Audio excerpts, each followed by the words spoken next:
Peace. What's going on, everybody? Give y'all a chance to scroll on in before I dive into the topic for the day. Hopefully, y'all having a nice Wednesday thus far. Everything going smoothly for you.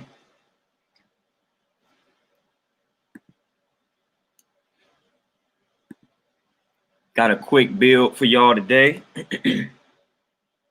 Something simple, something light, but very useful and effective. Y'all already know how I go. So give y'all a chance to scroll on in here, get situated. Lindell, peace. What's going on with you? How you living? How you holding up? How you maintaining?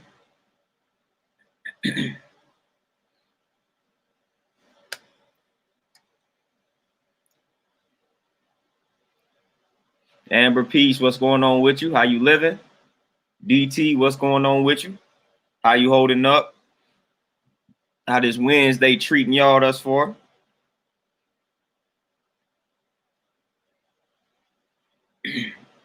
Fabulous Wednesday, middle of October, man. We almost done with 2020. We getting toward the end of this year. Like I said, you want to make sure you finish this year off strong, man. Accomplish some great things. Knock out some powerful goals. Get it all knocked out. Get it completed.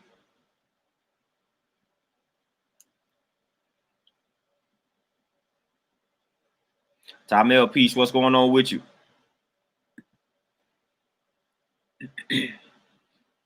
But yeah, today we got a quick build, man. I just want to break down kind of different forms of vegetarianism. A lot of people, sadly enough, a lot of people kind of really don't know what it means to be vegetarian. They don't know the different forms of vegetarianism. And there's some simple things that a lot of people don't know in regards to being a vegetarian and even going plant-based. A lot of people don't even know what it really means to be plant-based. Like, people don't even understand what that actually means. A lot of people have started to use the term plant-based because they don't they don't want to use terms like vegan and things of that nature. So when you use the term plant-based, that can mean a lot of different things. All that can mean is you strive to eat like 85% plant-based foods. Where the other 15-20%, you basically eating whatever it is that you want. So a lot of people strive to use the term plant-based instead of calling themselves vegetarian, vegan, and things of that nature. But people don't even understand within the vegetarian label, there are a lot of different categories in regards to vegetarians. So I'm gonna just go ahead and break some of them down, because like I said, a lot of people don't know about these different categories in regards to vegetarianism. And then I'm also break down which ones I believe are the best in regards to reaching that optimal state of health. It's no secret that Thunder Scorpio, what's going on with you? It's no secret that I advocate people go plant-based, go vegetarian, things of that nature. So that's why I'm gonna pretty much throw out the best routes or the best paths to travel in regards to vegetarianism. Because at the end of the day, everybody should at least be striving to go plant-based, meaning for the most part, your diet, it consists of plant foods, fruits, veggies, whole grains, nuts, and seeds. That should predominate your diet. That should predominate your regimen. So everybody should be at least striving to be plant-based. And that's all that being plant-based really means. And I say start at about the 80% range. So about 80, 85, 90% of what you consume are the fruits, veggies, whole grains, nuts, and seeds. That's what it means to be plant-based. So then going into vegetarianism, I'm going to just break down a few categories of it. We already know what veganism entails. So basically, I would be a dietary They even sometimes call vegans like a pure vegetarian, because veganism can mean a ton of different things to a ton of different people. So the reason why some people call them like what is it, pure vegetarian or dietary like dietary vegan, that's another name that's utilized, because sometimes when you just use the label vegan, then you start talking about not using any products that contain like animal ingredients, period. And that goes for like lotions that you use, clothing that you may wear. So when you use the term vegan, Donna C, peace, what's going on?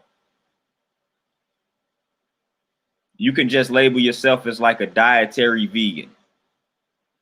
If you are strictly a vegan in regards to what you consume, like the foods that you consume. But like I said, when people hear vegan, you can hear that term, and you can think of it in dietary terms only. But then you have the people that associate it with the clothing that you wear, the hair care products that you use, for your skin.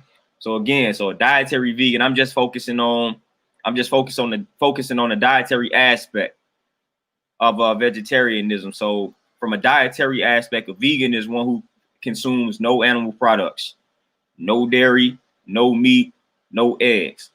And that's another thing that a lot of people do not know is that eggs, it's not a dairy product. So a lot of people think eggs are dairy products. No, they are separate. So eggs, dairy products, not the same, not one and the same thing. Egg is not a dairy product. So I just want to kind of clear that up too. A lot of people don't know that. But again, so if you're a dietary vegan, consume no animal products, no dairy, no eggs, no meat. So now we want to get into the vegetarian realm of things. So the first form of vegetarian that you have, or vegetarianism that you have your lacto vegetarian. A lacto vegetarian will be one that consumes dairy products but doesn't consume any eggs. So like cheese, yogurt, milk, things of that nature. A lacto vegetarian will consume those products, but they will not consume eggs. That's what a lacto vegetarian is. Then you have your ovo vegetarian. The ovo vegetarian would be one that consumes eggs, but they don't consume dairy products. So you consume eggs as a ovo vegetarian, but you don't consume milk, cheese, yogurt, things of that nature. But you consume egg. Then you have your lacto ovo vegetarian. Those would be the vegetarians that consume dairy and egg products. So a lot of times when you hear vegetarian, and you don't place the lacto ovo or the ovo in front of it, a lot of people just think a vegetarian is one who simply just doesn't eat meat, when you just use the term like that. So the lacto ovo vegetarian is the more common vegetarian, the vegetarian that consumes dairy and eggs. That's the most common vegetarian. So that's the common one, lacto ovo vegetarian. So that'd be your more popular form of vegetarianism. You may not hear a bunch of people label themselves as ovo vegetarians or lacto vegetarians, although they may be following that lifestyle. They may simply just refer to it as vegetarian. So you got your lacto vegetarian, you got your ovo vegetarian, you got your lacto ovo vegetarian. Then now you start to transition into lifestyles that may not be vegetarian per se, but they are plant-based. So then that's when you walk into your pescatarian. Ironically enough, I've had a lot of people call themselves or refer to themselves as vegetarians, yet they are pescatarians. If you are consuming fish in any way, shape, or form, then you are not a vegetarian. Like I said, I've had a lot of people that they consume fish and they have referred to themselves as vegetarian. Proper name for that, pescatarian. So if you consuming fish, seafood, anything along those lines, you are a pescatarian. You are a pescatarian. That falls under the plant-based category. So when you are a pescatarian, you should be under the plant-based umbrella. where you consuming animal products, because a pescatarian can also consume eggs and dairy products as well. But the only meat that they consume per se is fish. So that's what a pescatarian is. Then you have your poultarian, which would be one that only consumes poultry in regards to the meat, and yet they still consume eggs and they still consume dairy products as well. But their meat choice, the choice of meat, will be poultry, like chicken and things of that nature. So you have your poultarian and you have your pescatarian. You have one that consumes the fish and you have the one that consumes the chicken. And then you have what's referred to as a flexitarian. A flexitarian is basically somebody that's like off and on. Some weeks they may consume a little bit of meat, and then the meat, they consume like all forms of meat. So a flexitarian, excuse me, let me fix this. A flexitarian, they not just limited to one form of meat. They consume all meats, but they may be off and on. So like I said, one week they may consume meat, then the next week they may be meatless, meat free. So a flexitarian is somebody that switches it up like that. That's what a flexitarian is. And they may do it weekly or they may do it daily. One day they meatless, then the next day they consuming chicken and fish. One week they meatless, then one week they consuming chicken and fish and beef and all those things. That's what a flexitarian is. And then you have your real strict forms of like vegans. You have your raw foodists, your raw food vegans. And that's basically someone who consumes all raw foods, doesn't cook their product, doesn't cook their food. And then you have fruitarians. You have fruitarians, those who consume only fruits. Now you also have another extreme, which would be called breatharians. They live off oxygen, but I'm not going to suggest that. So we're not even going to build on that. So you have your raw food vegans and you have your fruitarians. Raw food vegans, they consume all raw food products, fruits, all raw fruits, veggies, nuts, seeds, sprouted beans, and things of that nature. That's what a raw food vegan is, and that's what they consume. Fruitarian, all fruits. So those are your extreme forms of like vegans.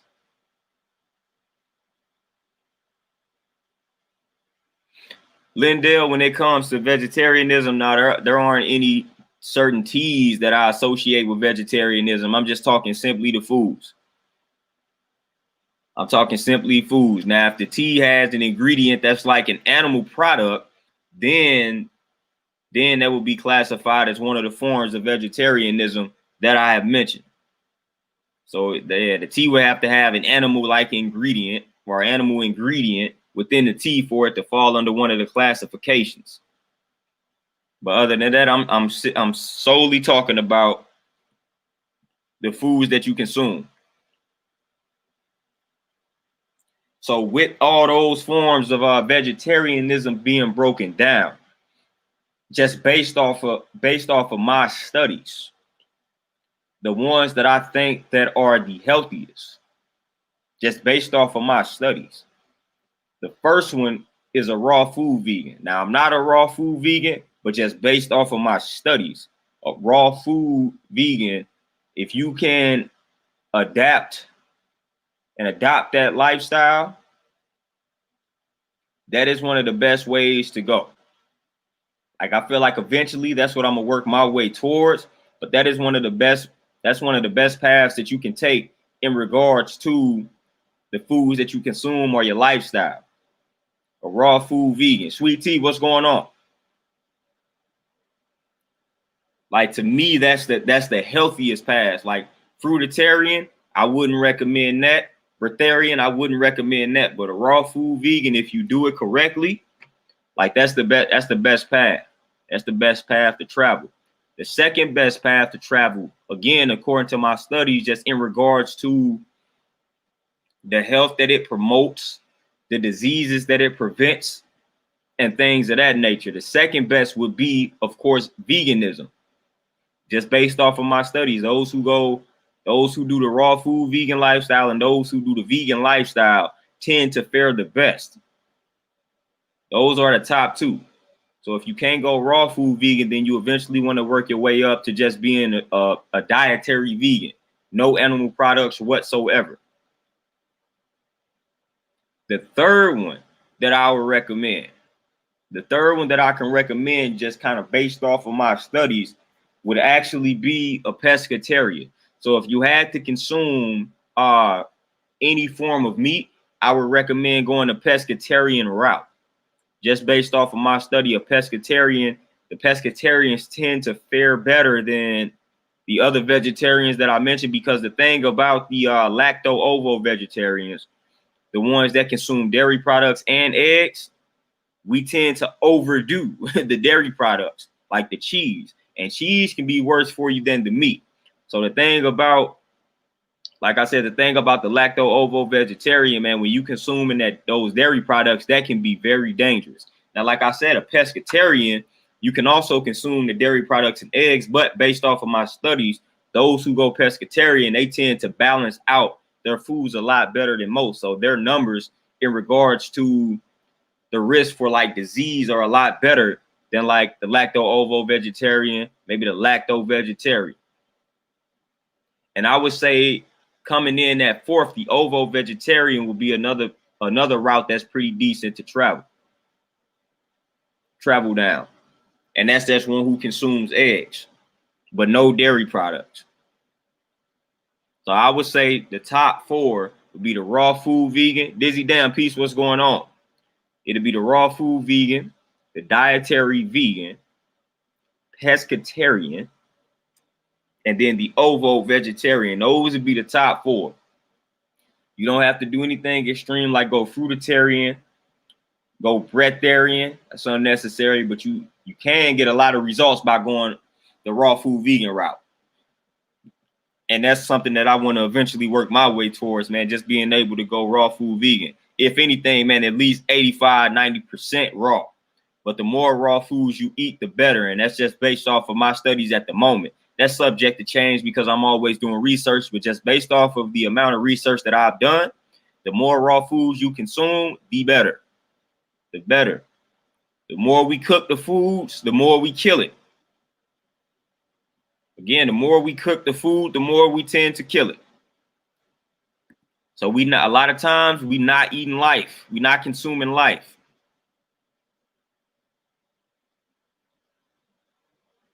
Andrew, peace, what's going on?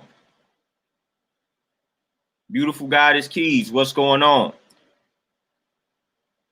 Okay, the vegetables that help with bowel movements. Oh, that's real simple. On top of vegetables, you want to also make sure you're consuming some beans, like black beans, the kidney beans.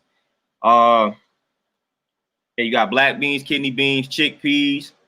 And then another one that's also good to help with bowel movements are like flax seeds. Flax seeds have a nice amount of fiber within them. Flax seeds, chia seeds, they have a decent amount of fiber. But as far as vegetables go, I would say spinach. I would say broccoli, Brussels sprouts. I would say kale, collard greens, cauliflower, asparagus, and I would throw peas into the mix. I would throw some peas into the mix.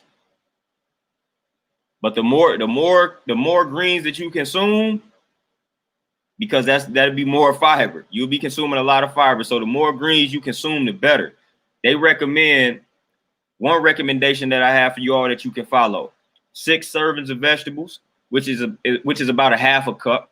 That's a serving size, about a half a cup. So 6 servings of vegetables, 2 servings of fruits. Then you have 1 starch, 1 protein, and you can consume that on a daily basis. And like I said, the protein, it could be, because you're getting protein when you consume your vegetables, you're getting some type of protein when you consume the fruit. And then even when you consume a starchy food, like a bean or maybe like a baked potato or something like that, you still getting some protein within that. So the protein food, especially for people that's going plant-based, I mean, it could be something simple like a lentil, like a split pea or something along those lines. Hemp seeds, nice amount of protein in them. So it's a food source that contains an ample amount of protein. So it doesn't necessarily have to be like a meat or something along those lines. And Andrew, it depends on what type of fasting you want to do, because I recommend all forms of fasting. You should be doing some type of fasting on a weekly basis, whether it be 24 hours or whether it be eating between an 8-hour window and fasting for 16 hours. Or if you want to fast for 20 hours and eat between a 4-hour window. It's a bunch of different ways that you can fast, but I recommend doing some form of fasting on a weekly basis, just so you can cleanse your system. And we already indirectly do that, because when we sleep, that's a form of fasting in and of itself. That's why they call it breakfast. You breaking the fast. But I do recommend, man, once a week, strive to go 24 hours at least. Once a week. Just pick a day where you the least busiest, man, and try to fast for 24 hours on that day. And do that consistently, like once a week, just to give your digestive system a break, a chance to recuperate, rejuvenate, and all that good stuff. And DT, protein is a large myth. It's a large myth. And one of the reasons why it's a large myth is because they want us to believe that like more is better. So we always striving to consume a lot more when it comes to protein, when they have done plenty of studies that consuming more protein, like more than you actually need, is not placing you at any advantage in regards to building muscle, because your body can only utilize a certain amount of protein. Then you will start to excrete it via the urine and things of that nature.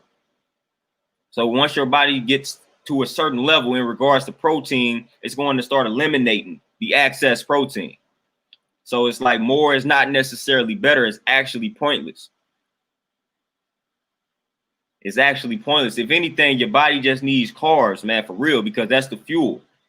Now, protein is essential in regards to repairing the damage to the muscle that you're doing while you're working out, like while you're lifting weights, because you're tearing the muscle down. So in order to repair it, it needs protein for that. It needs the amino acids for that. But for the most part, we getting those amino acids that we need. So when was the last time you heard somebody become protein deficient? Like, you rarely will hear something like that, man. You rarely will hear something like that. For the most part, we consume too much protein. And like I said in the last video, that's bad for the kidneys and that's bad for the bones. So it makes you more susceptible to like osteoarthritis and things of that nature. And it's setting you up for kidney damage and kidney failure in the future. So you do not need to consume that much protein, about 45 to 55 grams for the most part. For the most part is what you need on a daily basis. Now, if you're working out hard, then you may need to increase that intake. You may need about 65, 70 grams of protein, possibly, if you're working out, if you are on an extreme regimen in regards to your workout. Terenzo, Peach, what's going on? George, what's going on there? Yeah, vegetarian. That's one of the, hey, I tell people all the time, when you do it correctly, that's one of the best things that you can do. That's one of the best things that you can do. And George, I do not take any multivitamins. I don't take any multivitamins. The only one that I would recommend taking is, and it's not really a multivitamin, but you may need to take a vitamin D supplement depending on where you are located. Like if you're in the Midwest, like myself, then it's about that time of the year where it starts to get cold and you're not able to get out and get the sunlight that you need in order to activate that vitamin D. So with that being said, you may need to take a vitamin D supplement. Some people recommend taking vitamin B12, especially when you are transitioning to the vegan lifestyle. And then I think it's for people over 50 as well, they may need to take a B12 supplement. But for the most part, you can get your B12 as a vegan or as someone going plant-based by consuming nutritional yeast. So that's a solid source of B12 if you're not striving to take any type of vitamin or supplement and things of that nature. So vitamin D may be the only concern.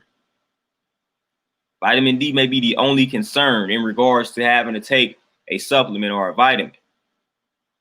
Other than that, you can get everything you need from the foods. So other than vitamin D, you can get everything you need from the foods. If you consume a well-balanced regimen, you're getting everything that you need via what you eat. And that's the best way to get all your vitamins and minerals from the foods that you consume. So you don't have to rely and depend on a multivitamin or a supplement. You want to make sure you're getting all your vitamins and your minerals from your foods. Now, DT, I don't sun gaze. I mean, I've read about it, but it's just not something I've implemented just yet. I may get to a point where I implement it, but I haven't implemented it just yet. But I've read about it. I've done a knowledge to it a little bit, but I just haven't implemented it yet. So it's not something I practice religiously.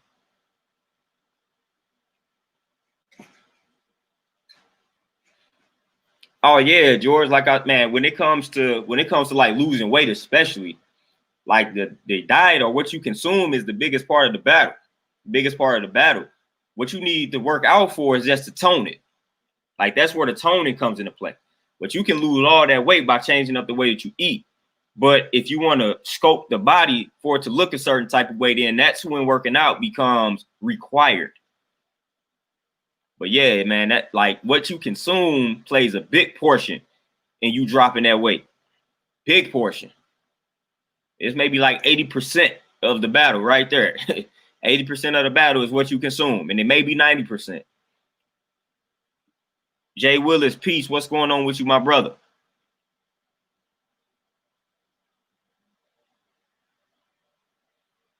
Yeah, George, and that's what a lot of people do. They call it whole food diets, plant-based diets. So a lot of people don't want to use the vegetarian or the vegan term, so they just settle for like whole food or plant-based diet, plant-based regimen, plant-based lifestyle. So that's what a lot of people do these days.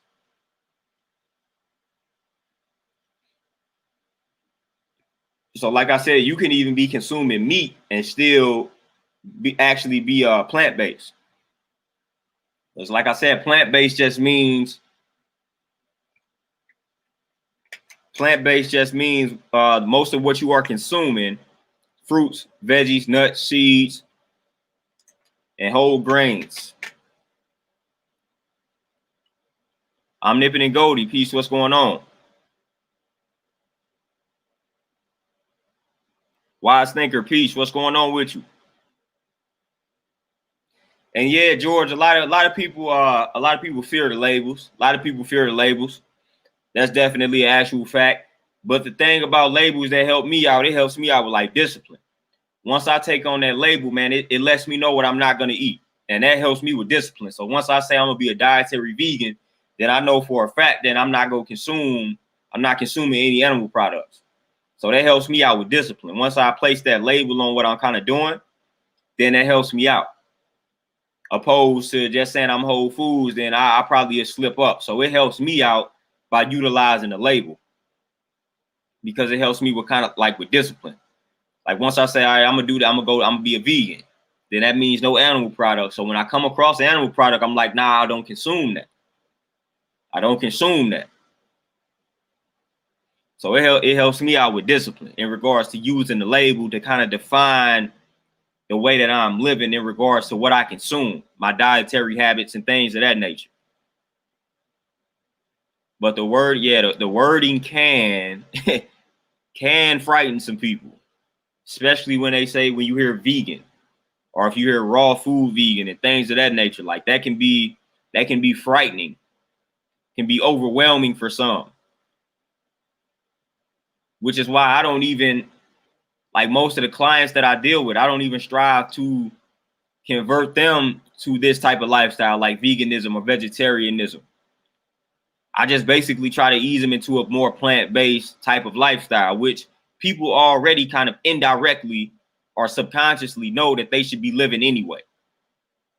Like most people know that they should be consuming more fruits and vegetables, nuts, seeds, whole grains, and things of that nature. Most people already know that.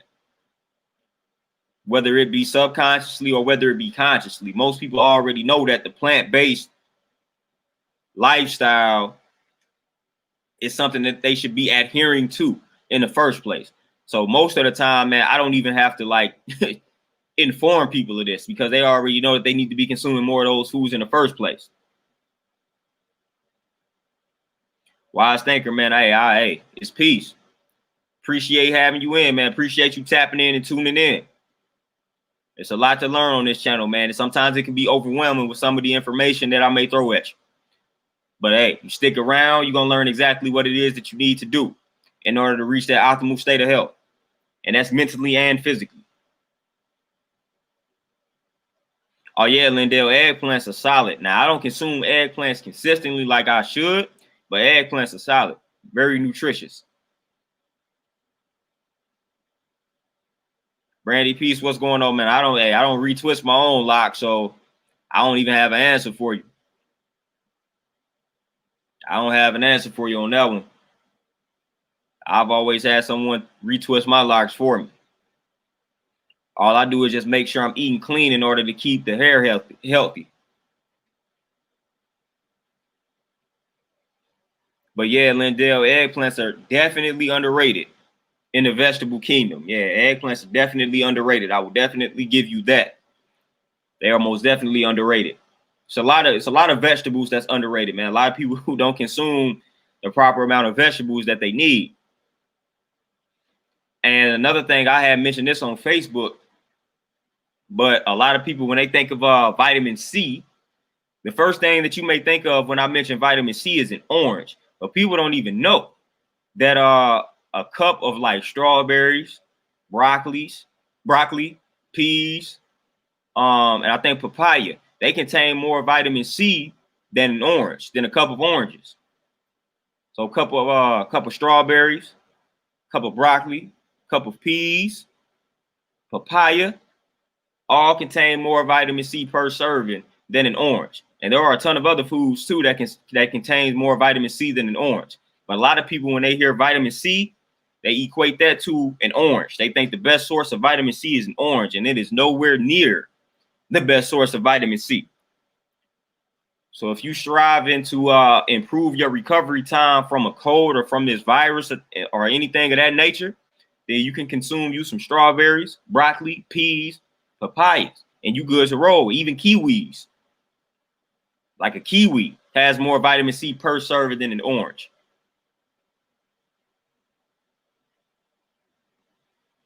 Oh yeah, the plantains. Yeah, plantains are definitely under the radar. A lot of people don't mention the plantains, nor do they consume like they should. But yeah, people don't understand there's vitamin C in broccoli. There's vitamin C in peas, more vitamin C than an orange. That's crazy. A lot of people don't know that.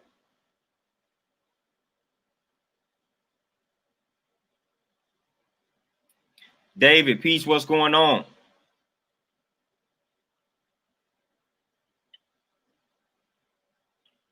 What kind of changes are needed to the current infrastructure of agriculture to supply enough vegetables for the world population to become vegetarian?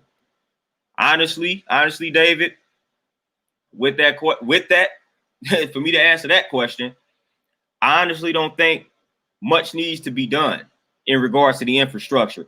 And the reason why I say that is because I'm gonna deal with reality for a moment. I know and understand that a large portion of the population is not about to be vegetarian, not about to be vegan, not about to be raw food vegan. But I think the infrastructure is just fine. It's just fine. If anything, all the farmland that's being utilized to raise these animals that are being consumed, that can just be converted into more farmland to grow more fruits and veggies. So this it'll be like a trade-off. So all the farmland that's being utilized to food with these animals, it'll just be utilized to plant more fruits and veggies. So overly consuming animals is actually tearing up the environment a little bit, tearing up the environment, not a little bit, but a lot. So we would actually be saving the environment if more of us transition to that plant-based or vegetarian type of lifestyle. But when reality sets in, I know that that's something that's not going to necessarily happen in my lifetime, to where a bulk of the population is going to be vegetarian.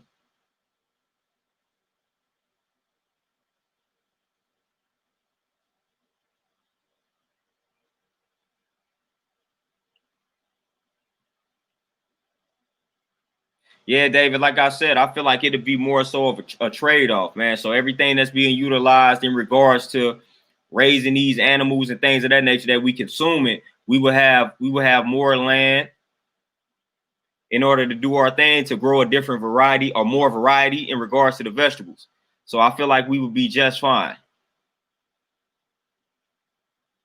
I feel like we would be just fine because I mean, just look at just look at the vegetables that's being consumed now. It's not many. It's not much. If anything, people consume fruits, but they lack in the vegetables, man. One of the things that we are deficient in the most is fiber.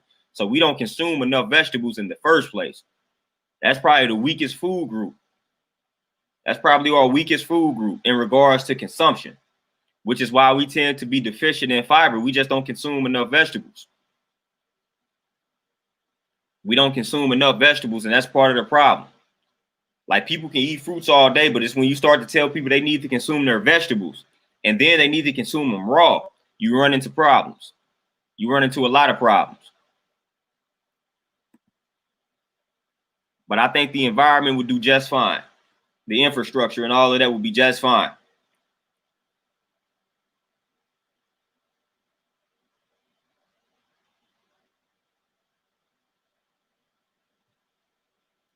But like I said, man, we got a lot of work to do in regards to our current lifestyle in this country. We got a lot of work that still needs to be done, man. We are nowhere near close to being a healthy society. So it's a lot of work that needs to be done, man, in regards to us shifting our dietary habits. Like I said, you look at the number one killer, man, heart disease and things of that nature.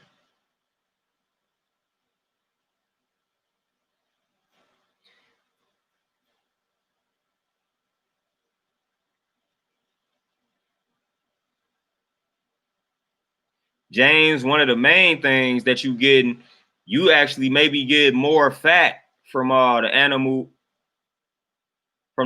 protein and protein, like the animal, let me say meat. Like, you maybe get more fat from meat than you are getting protein. Like, most of the meat contains more fat than it contains protein.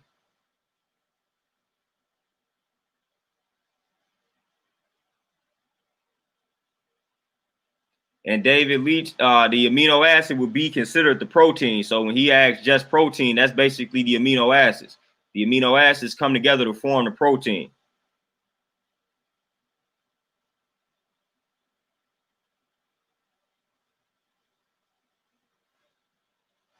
But a lot of people, a lot of meat-centered diets, as they call them, a lot of those are they deficient in a lot of fiber and things of that nature, and a lot of other phytochemicals,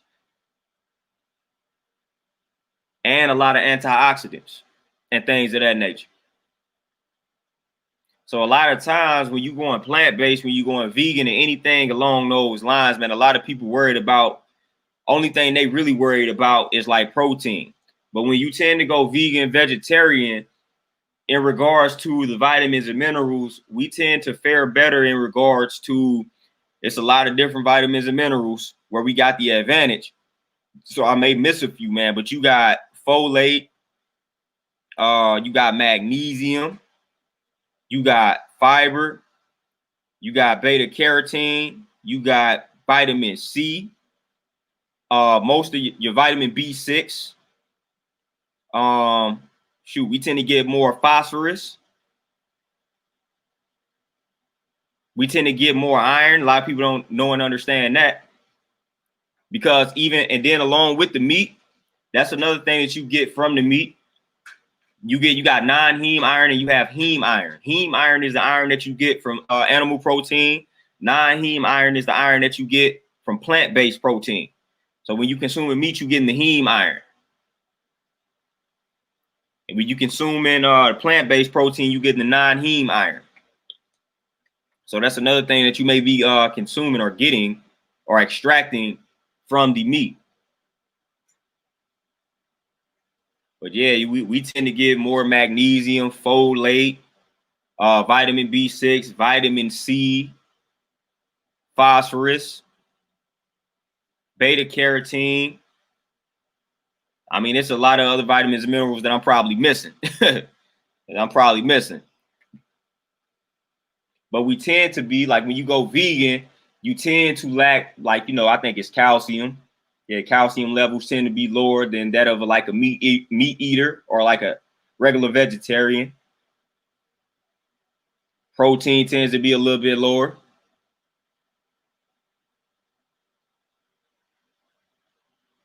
Zucco, peace, what's going on?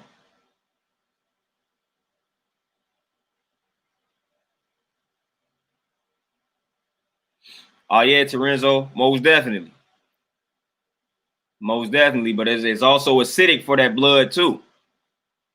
It's also acidic for that blood. When I think of foods for the blood, I think of greens, like chlorophyll. That's what gives the plant that green look, that green coloring, that chlorophyll. When I think of blood builders, think of chlorophyll. I think of greens in regards to creating that alkaline blood.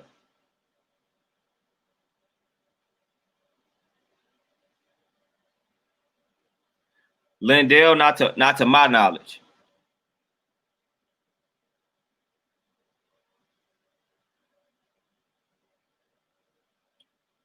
Hey Zucco, that's dope, man. Got to dive into the comic book. Got to dive into it. Got to dive into it. But yeah, like I said, man, I'm always striving to encourage everybody to at least go plant-based. You don't necessarily have to be vegan. You don't necessarily have to be raw food vegan. You don't necessarily have to be vegetarian per se. You can go plant-based and you can reach that optimal level of health, which is just about 80 to 90% whole grains, fruits, veggies, nuts, and seeds. Then you got 20%, 10 to 20% for everything else. So as long as you following a lifestyle like that, you're doing just fine. You're doing just fine.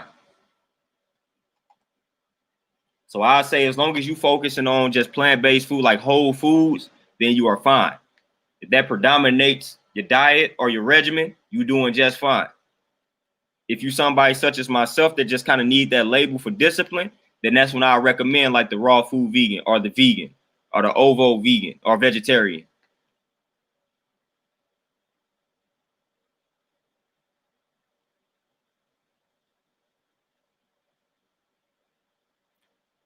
Yep, Terenzo, most definitely. Them blood builders. That's why that spinach is great for that iron. Even that chlorella, man, you get you some chlorella powder.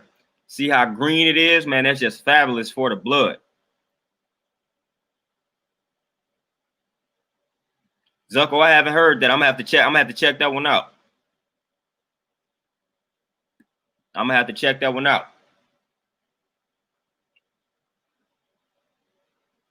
But yeah, when I think of blood, like I said, I think green, man. The greener it is, better it is for that blood. It's cleansing that blood. So like your spinach, man, your chlorella, even get the chlorophyll, put it in the water, shake it up, you good to roll. Cleansing, man. Those foods are cleansing. So we need to be consuming our veggies, man. That's important. That's important. Like I said, the recommendation, 6 servings of vegetables a day. 6 servings of vegetables a day, and the serving size is about a half a cup for the most part.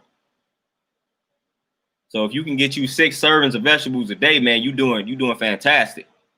You're doing fabulous. 2 servings of fruits. You're doing fantastic. Doing fabulous. DT sea moss, superfood, recommended. Seaweed, same thing. Like I said, chlorella is one of those seafoods. That's the real seafood, chlorella. But seaweed is good. Even kelp, like the kelp powder, that's the real seafood, as they call them, sea vegetables. So I recommend all those sea vegetables. And I definitely recommend sea moss. Sea moss definitely good during these times for like the immune system and things of that nature. So I definitely recommend sea moss.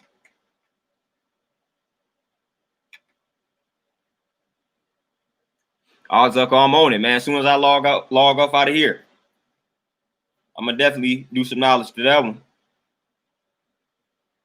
But yeah, DT, sea moss, seaweeds, man, kelp, chlorella, spirulina, all that type of good stuff, man. Consume that on a daily basis if you can. If you can. Like I got a sea moss powder and I just sprinkle it in smoothies and things of that nature, man. I'm good to roll. Good to roll, protecting that immune system.